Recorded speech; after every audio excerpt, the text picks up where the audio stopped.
గృహాల్లో ఈ పునరుద్ధరణ దినాన ఆదివారము మరి గృహాల్లో ఉన్నటువంటి సహోదరులందరూ కూడా ప్రత్యేకమైనటువంటి వందనాలు చెల్లిస్తున్నాను. చాలా మంచిది. ఈ పునరుద్ధరణ దినము చాలా అమూల్యమైనది, చాలా విలువైనది. ప్రభు అంటాడు, మీరు నా వద్దకు రండి, నేను మీ వద్దకు వస్తాను. నా వద్దకు మీరు వస్తే మీ వద్దకు నేను వస్తానని దేవుడు వాక్యం మనకు ఏటగా సెలవిస్తుంది. కనుక మరి ఈ పునరుద్ధరణ దినాలు కొన్ని మాటలు మనం జ్ఞాపకం చేసుకొని మన సమయాన్ని మరి ముందుకు తీసుకువెళ్దాము.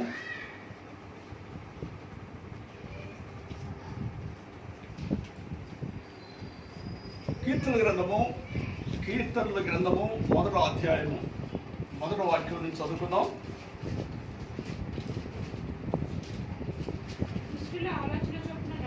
దుష్టుల ఆలోచన చొప్పున నడవక, పాపుల మార్గమున నిలవక, అపహాసకులు కూర్చుండ చోటు కూర్చుండక, యెహోవా ధర్మశాస్త్రమునందు ఆనందించుచు దివారాత్రము దాన్ని ధ్యానించువాడు ధన్యుడు. ప్రార్థన చేసుకున్నాం. ప్రేమగల తండ్రి, దయగల మా యేసయ్యానికి వందనాలు.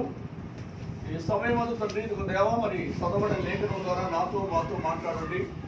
ఈ వాక్యంలో ఉన్న సత్యాన్ని గ్రహించి దాని ప్రకారంగా మేము నడుచుకోవడానికి సహాయం చేయమని యేసునామములో ప్రార్థన తండ్రి, ఆమేన్. దేవుని గట్టిగా స్తోత్రం చేద్దాం. హల్లెలూయా, హల్లెలూయా, హల్లెలూయా, హల్లెలూయా, హల్లెలూయా.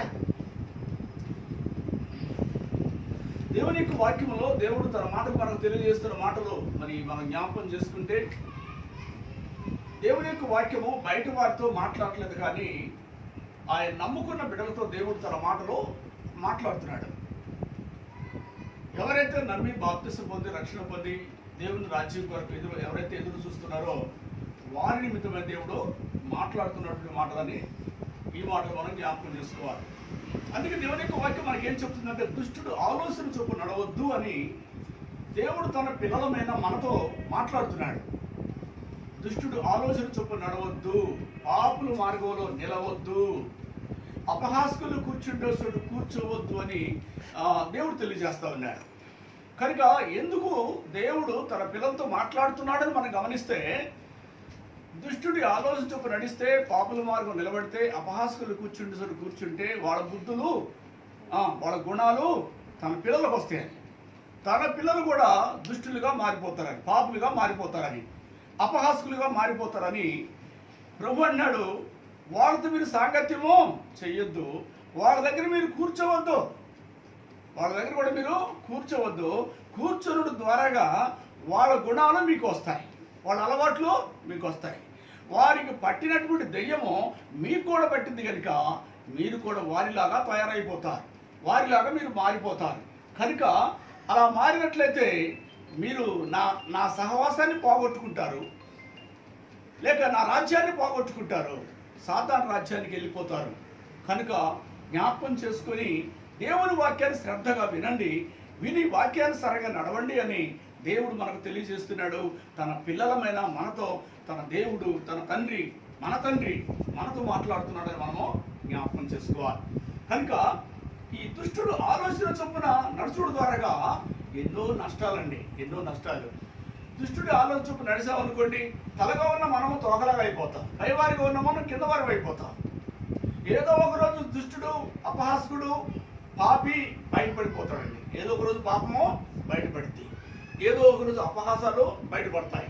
అలా బయటపడ్డప్పుడు సమాజం ఏం చేసింది అని అంటే, వాడు మంచివాడు కాదు, వాడు ఇలాంటి వాడు అని చెప్పి, అంటే ఆ పాపం బయటపడినప్పుడు ఆ వ్యక్తిని రకరకాలుగా అపహాసం చేస్తారు, లేక భయంకరంగా తిడతారు, భయంకరంగా నిందిస్తారు, అవమానాలకి గురవుతాడు.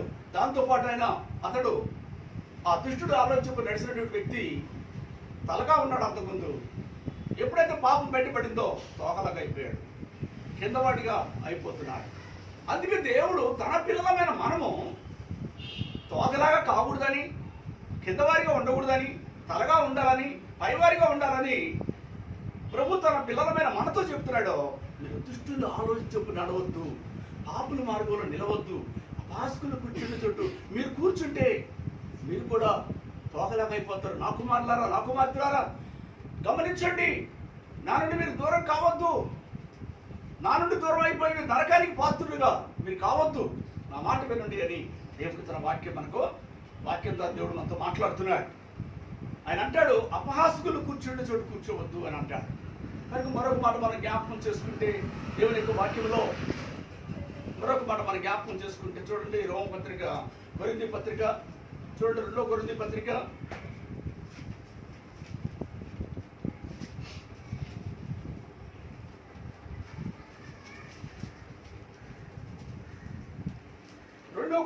6వ అధ్యాయము 6వ అధ్యాయము 14వ వాక్యం అంటాడు, మీరు విశ్వాసులతో ఇచ్చోడుగా ఉండకూడి, మీరు అవిశ్వాసులతో జోడుగా ఉండకూడి.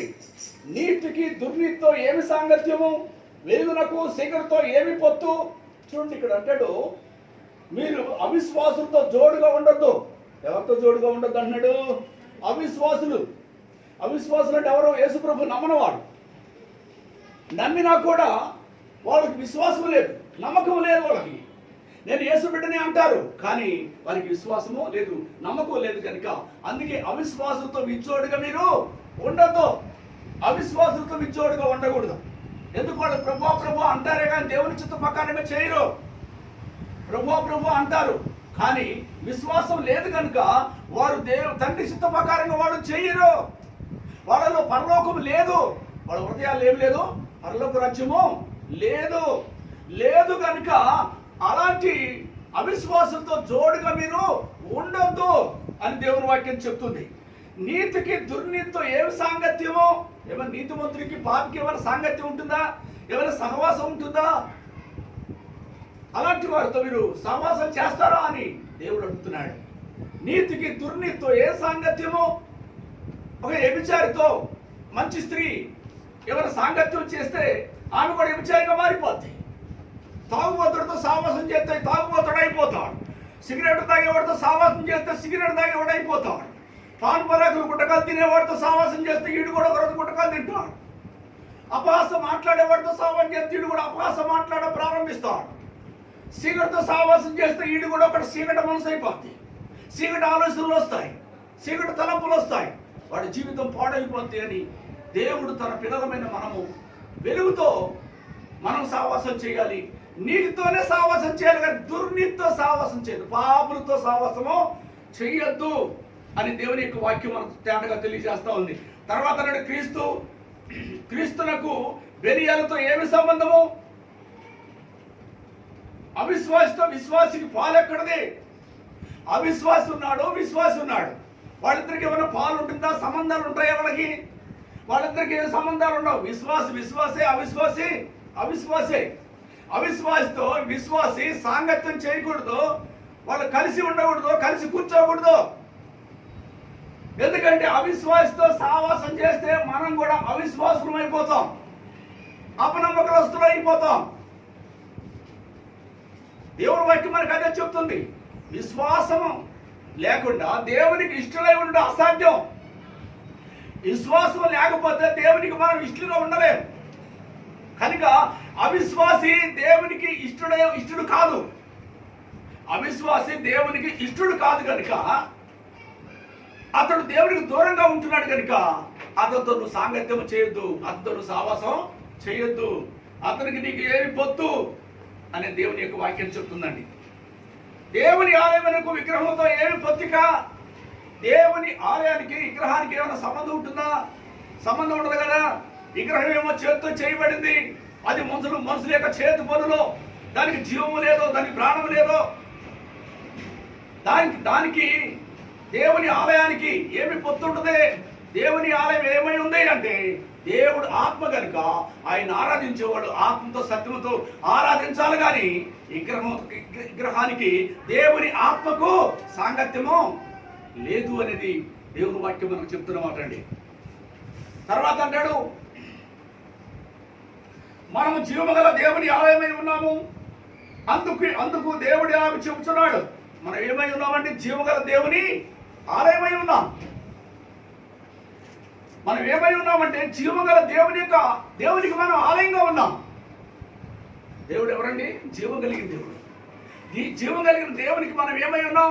మన దేహము దేవునికి ఆలయమై ఉంది. దేవుడి ఆత్మ వల్ల నివసిస్తుంది. కనుక మన దేవునికి ఆలయమై ఉన్నాము. జీవం కలిగిన దేవునికి ఆలయంగా మనం ఉంటున్నాము. మన దేవుడు జీవం కలిగిన వాడే కానీ జీవం లేనటువంటి విగ్రహం కాదండి. అది గుర్తుపెట్టుకుని అందుకే ఆ విగ్రహాల జోలికి పోవద్దు, వాటికి దూరంగా ఉండండి, వాటి నుంచి పారిపోండి అని దేవుని వాక్యం మనకు చెప్తుందండి. తర్వాత అంటాడు ఆయన, అందుకు దేవుడు ఇలాగ సెలవిచ్చును, నేను వారిలో నివసించి సంచరించుదును, నేను వారి దేవుడినై ఉందును, వారు నా ప్రజలై ఉందురు. ఎంత చక్కటి మాట అండి, ఎంత చక్కటి వాక్యం దేవుడు తన మాటలను తెలియజేస్తున్నాడంటే, నేను వారిలో నివసించి సంచరిస్తాను. మన దేవుడు ఎవరండి? మనలో నివసించేవాడు. మనం నమ్మినటువంటి యేసయ్య మనలో నివసించేవాడు, సంచరించేవాడు. అంటే మనలో తిరుగుతూ ఉంటాడు, మనలో నివసిస్తాడంటాడు. మనం తిరిగేటువంటి దేవుడిని మనం నమ్ముకున్నాం, కానీ కథలని వాడిని కాదు, జీవం లేని వాడిని కాదండి. మన దేవుడు ఎవరంటే మనలో నివసించే దేవుడు, సంచరించే దేవుడు మన దేవుడు. అలాంటి గొప్ప దేవుడిని మనం కలిగి ఉన్నాము. నేను వారి దేవుడినై ఉందురు, వారు నా ప్రజలై ఉందురు. ఏమైంటాడు? మనం ఎవరి ప్రజలము? నేను వారికి దేవుడిగా ఉంటాను, వారు నా ప్రజలై ఉంటారు. మనందరం కూడా ఆయన ప్రజలమై ఉన్నాము. ఆయన మనకి ఏమై ఉన్నాడంటే దేవుడై ఉన్నాడు, మనలో నివసిస్తాడు, మనలో సంచరించే దేవుడిని మనం కలిగి ఉన్నాం. ఎంత ధన్యులు అండి, ఎంత గొప్ప భాగ్యవంతులుగా దేవుడు మనల్ని ఎంచుతూ ఉన్నాడంటే. కనుక దేవుడు తన యొక్క అభిప్రాయాన్ని లేక దేవుడు మనం ఎలా ప్రేమిస్తున్నాడు ఆ ప్రేమని వ్యక్తం చేస్తున్న దేవుడిగా మనకు ఉంటున్నాడు. కావున మీరు వారి మధ్య నుండి బయలు వెడలి ప్రత్యేకంగా ఉండండి. వార్నింగ్ ఇస్తున్నాడు ఇక్కడ. మీరు వారిలో నుండి బయలు వెళ్ళండి, బయటికి రండి. బయటకు వచ్చి ఏం చేయాలి? మీరు ప్రత్యేకంగా ఉండాలి. ఎలా ఉండాలి? మనం ఎలా ఉండాలని దేవుడి కోరిక. వారిలో నుంచి మనం ఏమవ్వాలి? బయటికి రావాలి. దుష్టుడు ఆలోచించకుండా, నడవకుండా, పాపులు మనం నిలబడకుండా, అపవాసం కూర్చోకుండా మనం బయటికి రావాలి. వాళ్ళలో నుంచి మనం బయటికి రావాలి. వ్యభిచారంలో నుంచి బయటికి రావాలి, తాగుడులో నుంచి బయటికి రావాలి, సిగరెట్లో నుంచి బయటికి రావాలి, తంబాకులో నుంచి బయటికి రావాలి, ఈ లోకంలో ఉన్నటువంటి రకరకాల సీరియల్లో నుంచి బయటికి రావాలి, టీవీలో చూసేటువంటి సినిమాల్లో నుంచి బయటికి రావాలి. అది దేవుడి ఉద్దేశం అండి. బయటికి వచ్చి ఏం చేయాలి? ఒక ప్రత్యేకమైన దేవుని ప్రజగా, ఒక నిబంధన ప్రజలుగా మనం ఉండాలని దేవుని కోరిక. మనమందరము ఒక నిబంధన కలిగిన వారు. ఎందుకంటే ఆయన మనలో నివసిస్తున్నాడు, సంచరిస్తున్న దేవుడిగా ఉంటున్నాడు. నేను మీకు దేవుడై ఉంటాను, మీరు నా ప్రజలై ఉన్నారు అని చెప్తూ ఆయన అంటాడు, వారిలో నుంచి మీరు బయలు వెళ్ళండి, ముందు బయటికి రండి.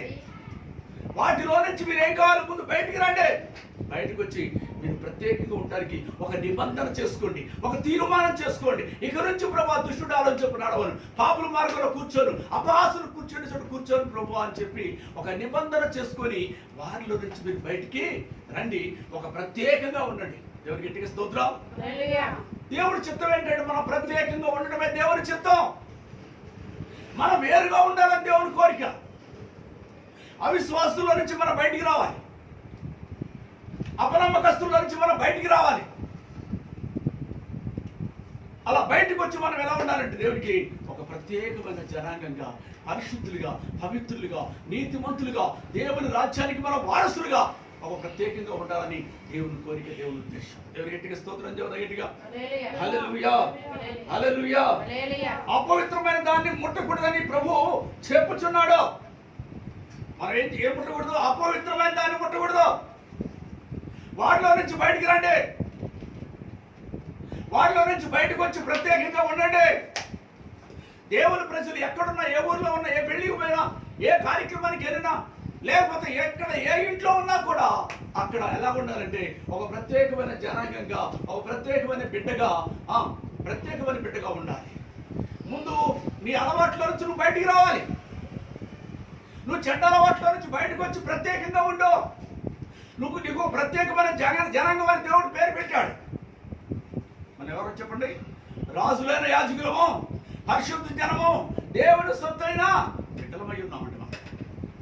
మన రాజులైన యాజకులము, పరిశుద్ధ జనము, దేవుడి సొత్తైన పిల్లలమై ఉన్నాం మనము. ఎవరు గట్టిగా స్తోత్రం చేద్దాం, గట్టిగా హల్లెలూయా.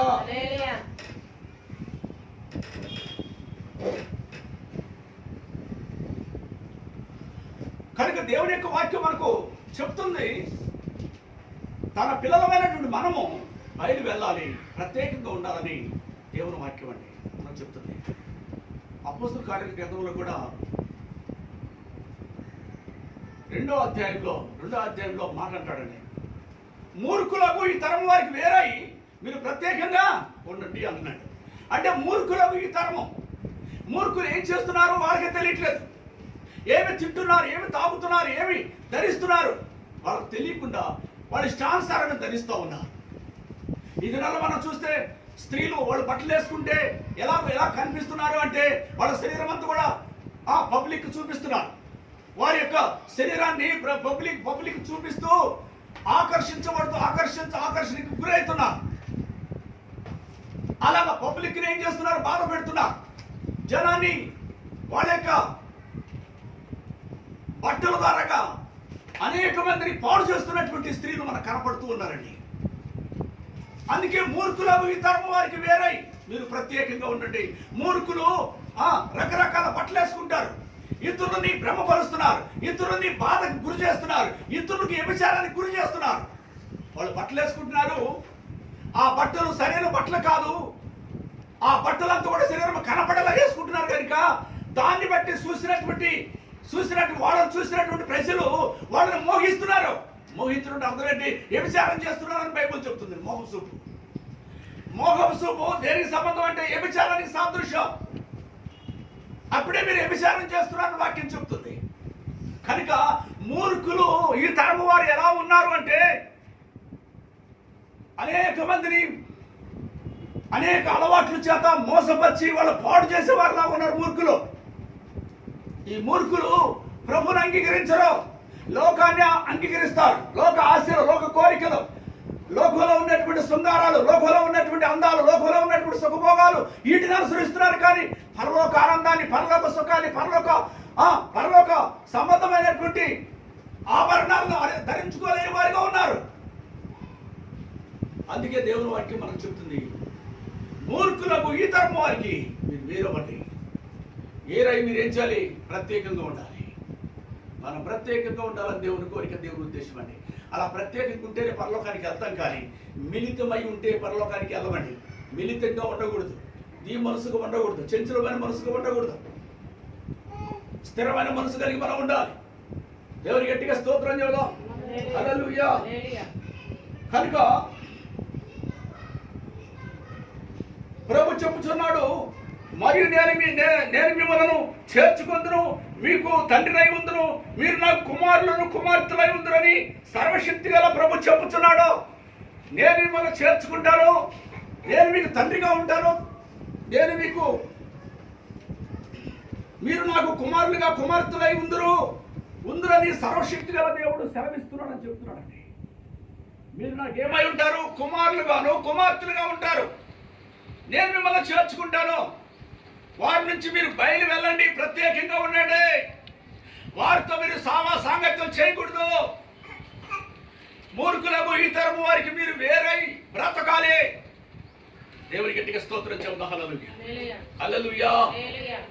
చూడండి, మూర్ఖులు వారిని మనం గమనిస్తే ఈ తరము వారు అంటండి. ఈ తరము వారు ఎలా ఉన్నారు అంటే చెడిపోయినట్టున్నారండి. వాళ్ళ తలములు చెడిపోయాయి, ఆలోచన చెడిపోయాయి, హృదయం చెడిపోయింది. కనుక చెడిపోయిన హృదయము చెడిపోయిన మాటలే మాట్లాడుతుందండి. చెడిపోయిన హృదయం ఏం చేస్తుందండి? చెడిపోయిన కళ్ళే, చెడిపోయిన చూపే, ఆ విధంగా జీవిస్తూ ఉన్నారు లోకమంతా. అందుకే మూర్ఖులకు ఈ తరం వారు చెడిపోయి ఉన్నారు కనుక వారిలో నుంచి మీరు బయటికి రండి, ప్రత్యేకంగా ఉండండి, ప్రత్యేకంగా ఉండండి అని. నాకైనా కానీ, నా చెల్లెలైనా కానీ, నా చెల్లెలు మూర్ఖురాలు, ఈ తరం వారిలో మూర్ఖురాలుగా ఉంది.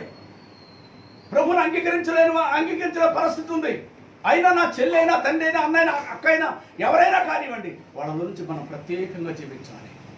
వాళ్ళలో నుంచి మనం ప్రత్యేకంగా జీవిస్తేనే మనం దేవునికి కుమారులుగా ఉంటాము, కుమార్తెలుగా ఉంటాం. కానీ లేక మరి వారిలో నుంచి బయటికి రాకపోతే మనం సాతాను సొత్తుగా ఉంటాము, సాతాను పిల్లలుగా ఉంటామని దేవుడు తెలియజేస్తాం. దేవుని గట్టిగా స్తోత్రం చెబుదాం. గట్టిగా హల్లెలూయా, హల్లెలూయా. దేవుని ఒక వాక్యం మనకు బోధిస్తున్న మాట ఏంటంటే, మొదట ఇశ్రాయేలు దేశానికి మొదటి రాజు ఎవరు చెప్పండి? ఇశ్రాయేలు దేశానికి మొదటి రాజు ఎవరు? ఇశ్రాయేలు దేశానికి మొదట రాజు ఎవరు? సౌలు. ఎవరండి మొదటి రాజు? సౌలు. రెండో రాజు దావీదు, మూడో రాజు సొలొమోను, మూడో రాజు సొలొమోను. నాలుగో రాజు ఎవరు చెప్పండి? రెహబాము. నాలుగో రాజు రెహబాము. అయితే ఈ సౌలు కాలంలో, దావీదు కాలంలో, అలాగే మరి సొలొమోను కాలంలో, ఈ ముగ్గురు కాలంలో కూడా 12 గోత్రాలను ఏలారు. ఈ 3 కాలాల్లో కూడా రాజులు 40 సంవత్సరాలు పరిపాలన చేస్తారు. ముగ్గురు కూడా పరిపాలన చేసినటువంటి వారు ఆ కాలంలో 12 గోత్రాలకి వాళ్ళు రాజుగా ఉన్నారు. 12 గోత్రాలకి రాజులుగా ఉన్నారు. 12 గోత్రాలు రాజులుగా ఉన్న తర్వాత సొలొమోను చనిపోయిన తర్వాత సొలొమోను కుమారుడైన రెహబాము రాజయ్యాడు. రెహబాము రాజయ్యి రెహబాముకి తన తండ్రి 12 గోత్రాలని అప్పగించాడండి. ఇశ్రాయేలు దేశాన్ని అప్పగించాడు. అప్పగించి తండ్రి చనిపోయాడు. అయితే 12 గోత్రాలను ఏలుతున్నటువంటి సందర్భంలో వాళ్ళు మొట్టమొదటి ఏం చేశారంటే 10 గోత్రాలలో వచ్చి రెహబాముని అడిగారు, అయ్యా మీ నాన్నగారు ఉన్న కాలంలో మమ్మల్ని చాలా ఇబ్బంది పెట్టాడు, చాలా బాధకు గురి చేశాడు. మీ నాన్నగారు ఉన్న సమయంలో ఆయన మమ్మల్ని బెత్తాలతో కొట్టాడు, చాలా హింసించాడు, కనుక మా కోరికలు తీర్చలేదు అని చెప్పి రెహబాముతో అన్నారు. అయ్యా మా కోరికలు తీర్చి మా యొక్క మనవి ఆలకించి మా కోరికలు తీర్చినట్లయితే మేము మీకు దాసులుగా ఉంటాం, మా 10 గోత్రాలు మీకు దాసులుగా ఉంటామని చెప్పి ఇశ్రాయేలీలు ఏం చేశారంటే 10 గోత్రాలు వచ్చి రెహబాముని అడుగుతున్నారు. రెహబాముని అడుగుతున్న సమయంలో సరే 3 రోజులు ఆగిన తర్వాత చెప్తాను, 3 రోజుల తర్వాత రండి అని చెప్పాడు. ఈ 3 రోజుల్లో మొట్టమొదటిగా ఆ దేశంలో ఉన్నటువంటి పెద్దలను అడిగాడు. రెహబాము పెద్దలను అడిగాడు మొట్టమొదటిగా, పెద్దలారా ఇదిగో ఇశ్రాయేలీలు 12 గోత్రాలు వాళ్ళు ఇలా మాట్లాడుతున్నారు, మీ తండ్రి బెత్తాలతో కొట్టాడు, మొయ్యలేని బరువులు పెట్టాడు, మొయ్యలేనటువంటి ఇబ్బందులు పెట్టాడు.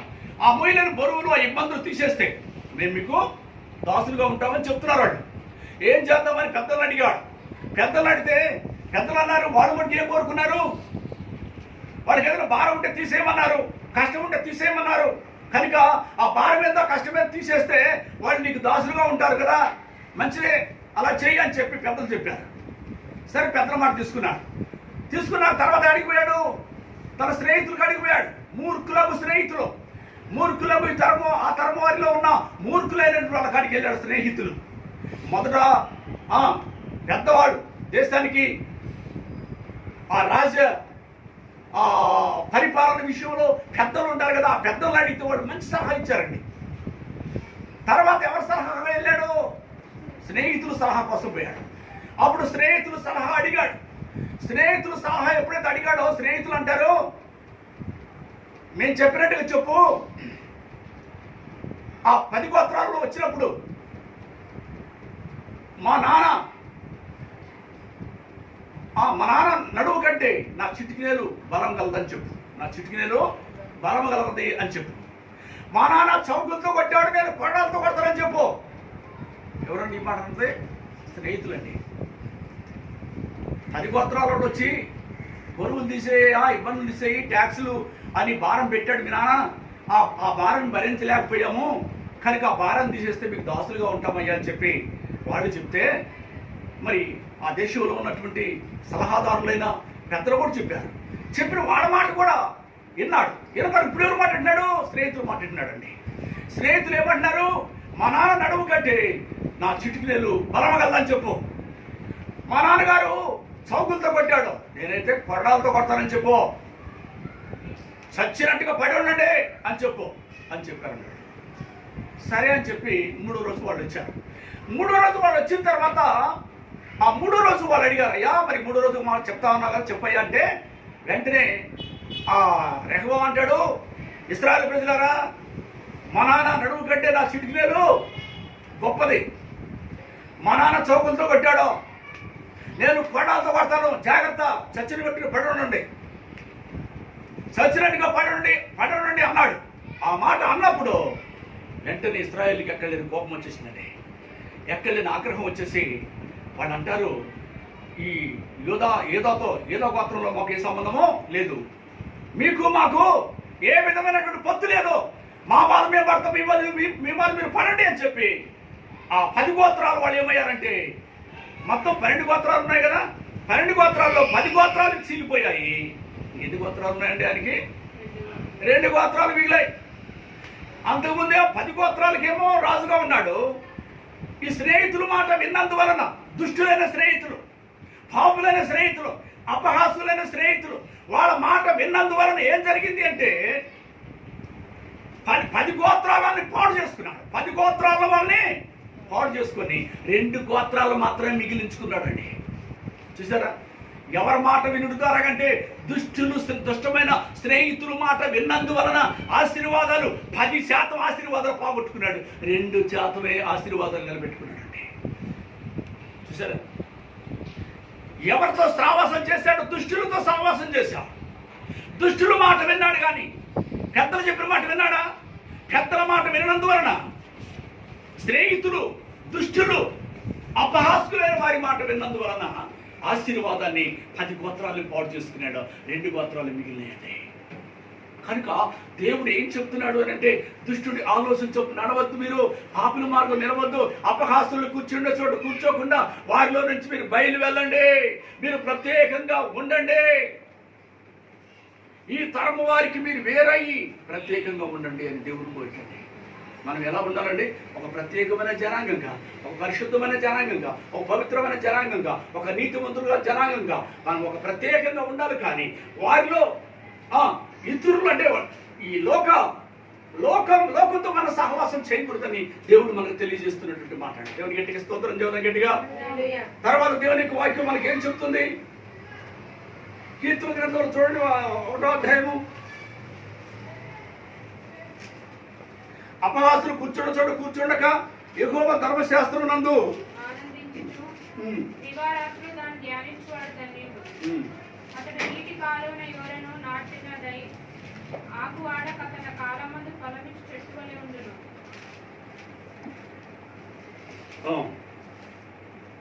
గట్టిగా స్తోత్రం చేద్దాం. హల్లెలూయా. ఎలా ఉండకూడదు అంటండి? దుష్టుడి ఆలోచన చొప్పున నడవకూడదు, పాపుల మార్గం నిలబడకూడదు, అపహాసులు కూర్చుని చోట మనం కూర్చోకూడదు. మరి ఏం చేయాలంటాడు? యెహోవా ధర్మశాస్త్రం నందు ఆనందించు. దేని యందు మన ఆనందం? ధర్మశాస్త్రం అంటే పరిశుద్ధ గ్రంథం. పరిశుద్ధ గ్రంథం అందు మనం ఆనందించాలి. దేవుని వాక్యం అందు మనం ఆనందించాలి. వాక్యం అందు మనం సంతోషించాలి. ఈ లోకంలో ఎండి కోసం కాదు, బంగారం కోసం కాదు, భూముల కోసం కాదు, లేకపోతే తల్లి కోసమో, తండ్రి కోసమో, అన్నదమ్ముల కోసం, అక్క చెల్లెలని వాళ్ళ సంతోషం కాదండి. మనకి దేంతో మనకు సంతోషం ఉండాలి. దేన్ని బట్టి మనకు సంతోషం ఉండాలంటే దేవుని యొక్క వాక్యాన్ని బట్టి మనకు సంతోషం ఉండాలి. దేవుని వాక్యాన్ని ఎడతెక్క మనం చదవాలి. ఎడతెక్క వాక్యాన్ని మనం చదువుడు ద్వారా ఆ వాక్యంలో ఉన్న ఆనందం, సంతోషము దేవుడు మనకు దయచేస్తాడు. అందుకే దేవుని వాక్యం చెప్తుంది, యెహోవా ధర్మశాస్త్రం దివారాత్రులు ధ్యానించువాడు ధన్యుడు. ఎప్పుడెప్పుడు ధ్యానించాలండి? దివారాత్రులు ధ్యానించాలి. దివారాత్రులు అంటే మనం పగలు చదివామనుకోండి, బైబిల్ చదివినప్పుడు రాత్రులు కూడా ఏం చేయాలి? జ్ఞాపకం చేసుకుంటూ పండుకోవాలి. వాక్యాన్ని మనము జ్ఞాపకం చేసుకుంటూ పండుకుంటే రాత్రంతా కూడా వాక్యంతోనే మనము నడుస్తూ ఉంటామండి. రాత్రంతా కూడా ఆత్మతో నడుస్తూ ఉంటాం. ఆ ఆత్మ ఏం చేద్ది? మన హృదయంలో ఉంటుందండి దేవుని వాక్యం. రాత్రులు కూడా వాక్యాన్ని జ్ఞాపకం చేసుకుంటూ, వాక్యాన్ని నెమరు వేసుకుంటూ మనం ఈ లోకంలో జీవించాలని దేవుని వాక్యం చెప్తుందండి. దేని యందు మన సంతోషము అని అంటే యెహోవా ధర్మశాస్త్రం యందు మనం ఆనందించాలి. మన ఆనందం ఏ ఆనందం? సీరియల్ ఆనందమా? ప్యాకెట్ ఆనందమా? సిగరెట్ల ఆనందమా? దేని యందు మన ఆనందం? సినిమాల ఆనందమా? లేకపోతే ఇంకా ఈ లోక సంబంధమైనటువంటి అందసందాల విషయంలో ఆనందమా? బైబిల్ చెప్తుంది, అందం మోసకరమైంది, అది ఘోరమైన వ్యాధి కలిగింది. అందంగా ఉండాలనుకుంటే దేవుడు వాతలు పెడతానంటాడు. కనుక అందంగా ఉండాలని ఆనందం పనికిరాదండి. ఆనందం తాత్కాలికమైందే. గడ్డి ఎండుతుందని పువ్వు వాడిపోతే, గడ్డి అంటే దేహము ఒకరోజు ఎండిపోతే అందం కూడా వాడిపోతే అంటాడు. పువ్వు అంటే అందము, గడ్డి అంటే ఏంటి? మన దేహము. ఒకరోజు ఈ దేహానికి జబ్బు చేసింది అనుకోండి, ఈ దేహానికి జబ్బు చేసినప్పుడు, ఈ గడ్డికి జబ్బు చేసినప్పుడు, గడ్డి ఎండిపోయినప్పుడు అందం కూడా ఏమైతే? పువ్వు వాడిపోద్ది అంటాడు. పువ్వు కూడా వాడిపోద్ది, జాగ్రత్త. అది కూడా సొంతం కాదది నీకు. దాన్ని బట్టి నీకు ఆనందం ఏంటి? సొంతం ఏంటి? దేవుని యొక్క వాక్యం నీకు సొంతం. బైబిల్ చెప్తుంది యోహాను సువార్త 1వ అధ్యాయం అంటాడు, 1వ వాక్యం అంటాడు అక్కడ, ఆది యందు వాక్యం ఉండును, ఆ వాక్యము దేవుని వద్ద ఉండును, ఆ వాక్యమే శరీర దారి కృపా సత్య సంపూర్ణుడిగా మన మధ్య నివసించిన యేసుప్రభువు. ఆది యందు ఏముందండి? వాక్యం ఉంది. వాక్యం ఎవరో? ప్రభువైన యేసుక్రీస్తు వారు. ఆ యేసుక్రీస్తు వారి వాక్యమైన దేవుడి భూలోకంలో ఆయన సంచరించాడు, జీవించాడు, ప్రాణమిచ్చాడు. మనకు చనిపోయి సంబంధించబడి తిరిగి లేస్తే తండ్రి కుడి పార్శ్వం మీద కూర్చొని రెండోసారి మన కోసం రాబోతున్న గొప్ప దేవుడిగా ఉన్నాడు. ఆ గొప్ప దేవుని మీద మనం ఏం కలిగి ఉండాలి అంటే ఆనందించాలని చెప్తున్నాడండి. మన ఆనందం ధర్మశాస్త్రం అంతా ఆనందించాలి మనం. ఎందుకంటే నీ వాక్యం నన్ను బ్రతికించను, నీ వాక్యం నా పాదల దీపము, నా త్రోవలకు వెలుగు. ఎవరు దేని చేత వారి నడకలు శుద్ధి చేసుకుంటారు అని అంటే నీ వాక్యం చేతనే కదా. వాక్యం చేతనేనండి, దేవుడు వాక్యం చేత ఎవరి యొక్క నడకలు, వాళ్ళ తలంపులు, వాళ్ళ ఆలోచనలన్నీ కూడా బాగుపడాలంటే దేవుడు వాక్యం చేతనని స్పష్టంగా దేవుని వాక్యం మనకు తెలియజేస్తా ఉన్నారు. దేవుని ఇంటికి స్తోత్రం చేద్దాం. హల్లెలూయా. కనుక ఏం చేయాలంటే దేవుని వాక్యాన్ని దివారాత్రులు ధ్యానించేవాడు ధన్యుడు. మన ఈ లోకంలో ధన్యులుగా ఉండాలంటే దేవుని యొక్క వాక్యాన్ని బట్టి ఆనందించాలి, సంతోషించాలి. దివారాత్రులు ధ్యానించేవారుగా ఖాళీ దొరికినప్పుడు అలా వాక్యం చదవడం, ఖాళీ దొరికినప్పుడు వాక్యం చదవడం, ఖాళీ దొరికినప్పుడు వాక్యం చదవాలి. దేని మీద మనకు ఆనందం ఉండాలి అంటే వాక్యం మీద ఆనందం ఉండాలండి. ఎడతెక్క వాక్యం చదవాలి, వాక్యం మీద ఆనందం ఉండాలి. ఆ వాక్యమే దేవుడు కనుక, ఆ వాక్యమే నడిపించేది, ఆ వాక్యమే నీరు కట్టేది, ఆ వాక్యమే నిన్ను బ్రతికించింది, ఆ వాక్యమే నిన్ను పరలోకం తీసుకెళ్తుందండి. అందుకే దేని యందు సంతోషించాలంటే ఈ యుగాల నిత్యం బ్రతికించే వాక్యం అందు మనం ఆనందించాలి, వాక్యం అందు మనము సంతోషించాలని దేవుని కోరిక, దేవుని ఉద్దేశం అండి. కనుక దేవుని యొక్క వాక్యం చెప్తుంది. అలాగే ఎప్పుడైతే మనము దివారాత్రుల వాక్యాన్ని ధ్యానిస్తామో, వాక్యమందు మనం ఆనందం కలిగి ఉంటామో, అలా ఉన్నప్పుడు అతడు నీటి కాలంలో ఓర నాటబడిన వాడై ఆకు వాడక తన కాలం మందు ఫలమిచ్చు చెట్టు వలె ఉండును. దేవుని వాక్యమందు ఆనందించిన వాళ్ళు దివారాత్రులు వాక్యము ధ్యానిస్తూ, వాక్యాన్ని వింటూ, వాక్యాన్ని చదువుకుంటూ, రాత్రులు కూడా వాక్యాన్ని పండుకునే సమయంలో కూడా వాక్యాన్ని జ్ఞాపకం చేసుకుంటూ మనం పండుకున్నప్పుడు మనం ధన్యులు అంటండి. ధన్యులము నీటి కాలువన నాటబడిన ఓర నాటబడిన చెట్టులాగా ఉంటాం అంటాడు. ఎక్కడ నాటబడిన చెట్టు? నీటి కాలువలో నీళ్లున్నాయండి, దాని ఓరన అంచున చెట్టు నాటితే ఏమైంటుందండి? చెట్టు నాటబడింది అనుకోండి, ఆ నీరు చెట్టుకి ఎప్పుడు ఉంటుంది కనుక ఆ చెట్టు ఎప్పుడు పచ్చగా ఉంటుందండి. చెట్టు ఆకు వాడదంటాడు, ఆకు వాడక తగిన కాలంలో ఫలములిస్తూ ఉంటుందంట. పచ్చగా ఉండటం మానుకోదు, ఫలములు ఇవ్వటం మానుకోదు అంటాడు. ఎప్పుడు పచ్చగానే ఉంటుంది. శ్రమ వచ్చినా, ఇబ్బంది వచ్చినా, కష్టం వచ్చినా, నష్టం వచ్చినా, దుఃఖం వచ్చినా, ఏదొచ్చినా కూడా యేసు యందు సంతోషం, యేసు యందు ఆనందం కలిగి ఉంటుందండి. ఈ కరోనా సమయంలో కూడా, ఈ కష్టకాలంలో కూడా దేవుడు తన ప్రజల గురించి ఏం చెప్తున్నాడు? నీటి కాలం నాటబడిన ఓరం నాటబడిన చెట్టు ఎప్పుడు పచ్చగానే ఉంటుంది. కరువు కాలంలో కూడా పచ్చగానే ఉంటుంది, నీళ్ళు లేకపోయినా పచ్చగానే ఉంటుంది. ఏ నీళ్ళ ద్వారాగా? దేవుని వాక్యమైన నీళ్ళ ద్వారాగా పచ్చగా ఉంటుంది. ఆత్మ ఫలాలు ఫలించింది, ఆత్మ ఫలాలు ఫలించింది. ప్రేమ, సంతోషము, సమాధానము, ఆశ నిగ్రహము, విశ్వాసము, సాత్వికము, మంచితనం అనేటువంటి ఈ 9 ఫలములు కలిగి ఉంటుందండి చెట్టు. చెట్టు అంటే ఎవరు? మనమే. దేవుని వాక్యాన్ని బట్టి మనం ఆనందించేవాళ్ళు, దేవుని వాక్యాన్ని దివరాత్రులు ధ్యానించేవాళ్ళు నీటి కాలువన ఓరన నాటబడిన చెట్టు వలె ఉంటాం. ఆకు వాడదు, తన కాలం ముందు ఫలమిచ్చే చెట్టు అంటాడు. ఇది ఫలమిచ్చే చెట్టులా ఉంటాం. అలా ఉండాలంటే ఏం చేయాలి అంటే దుష్టుడి ఆలోచన చొప్పున నడవద్దు, పాపుల మార్గం నిలవద్దు, అపహాసులు కూర్చుండే చోటు కూర్చోవద్దు, వారిలో నుంచి బయలు వెళ్ళి మనం ప్రత్యేకంగా ఉండాలి.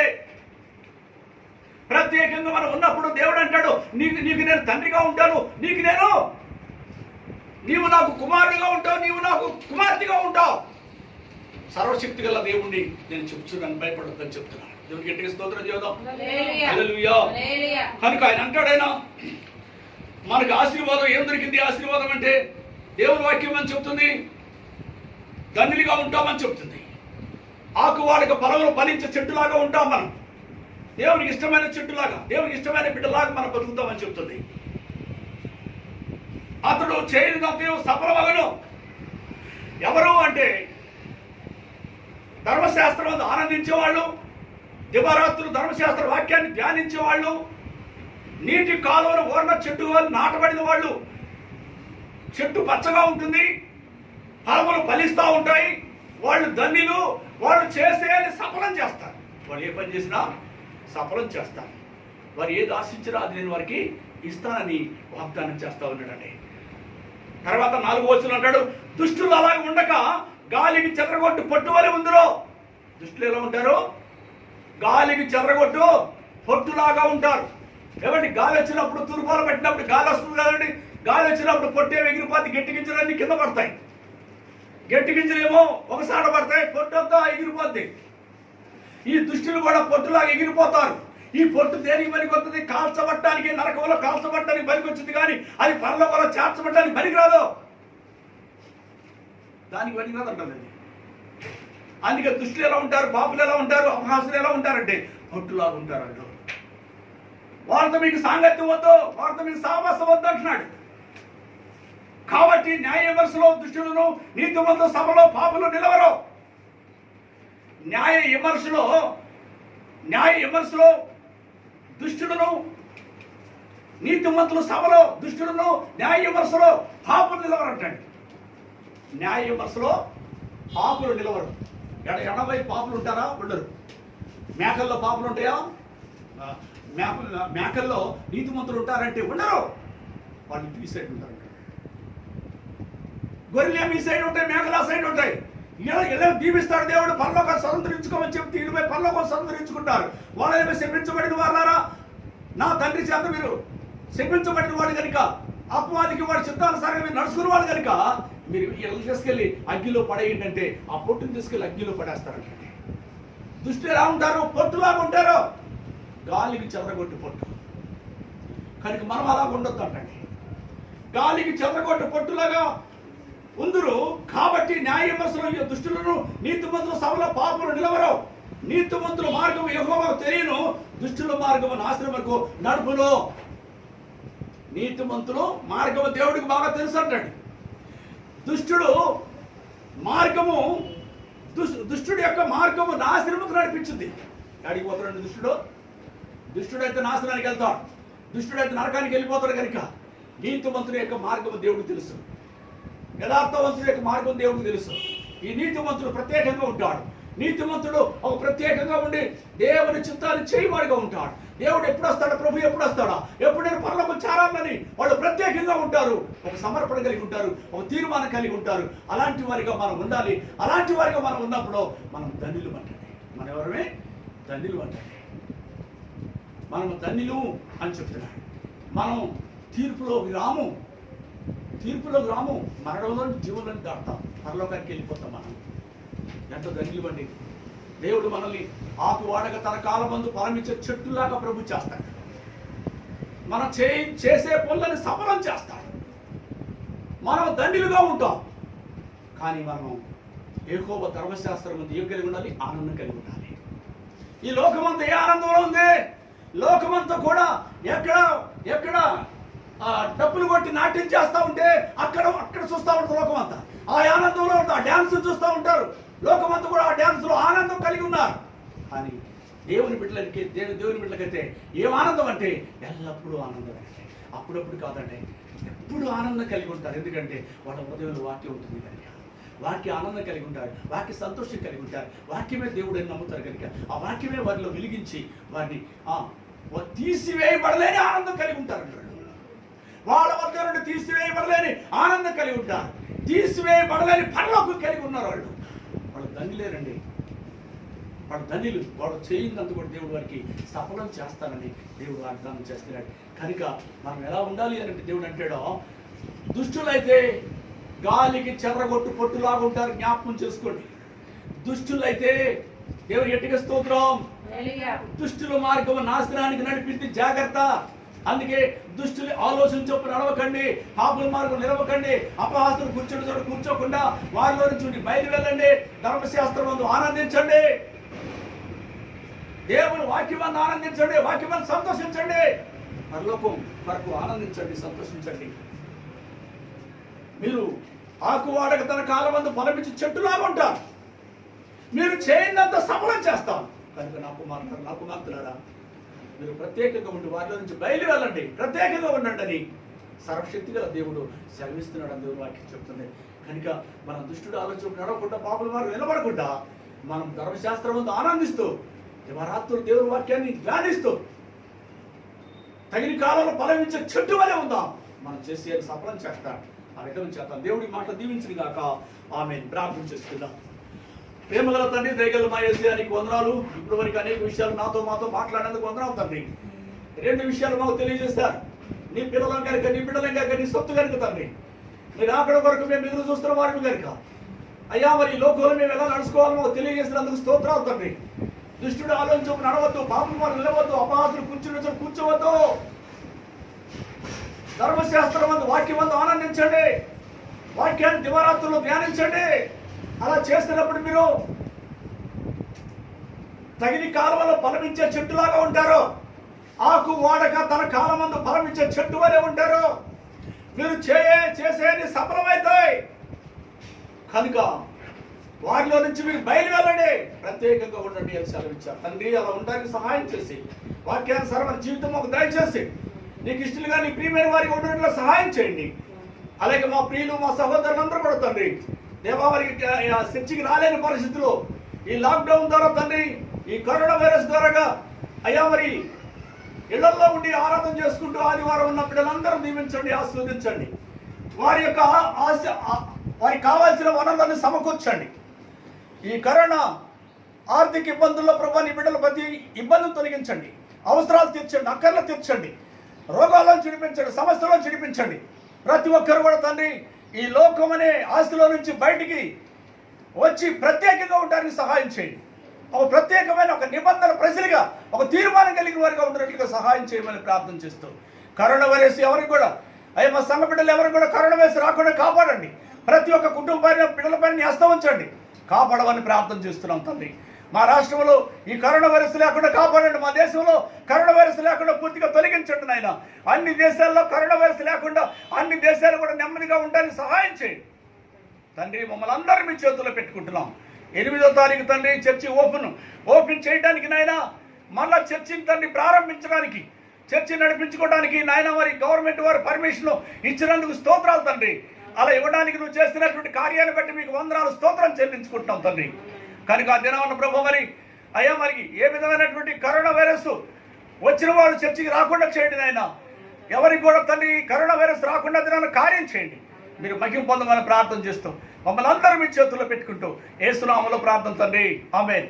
మన తండ్రి అయిన దేవుని యొక్క ప్రేమ, కుమారుడి కృప, పరిశుద్ధాత్మ యొక్క అన్యోన్య సావాసము ఇప్పుడెల్లప్పుడు సదాకాలం సకల పరిశుద్ధులు కూడిన మనందరికీ దేవుని ఆత్మ నిత్యము తోడై ఉండి ప్రతి ఒక్కరిని బలపరుస్తూ ఆదరిస్తూ నడిపించును గాక. ఆమేన్, ఆమేన్, ఆమేన్. ప్రభునామములు అందరికీ వందనాలు. Praise lord.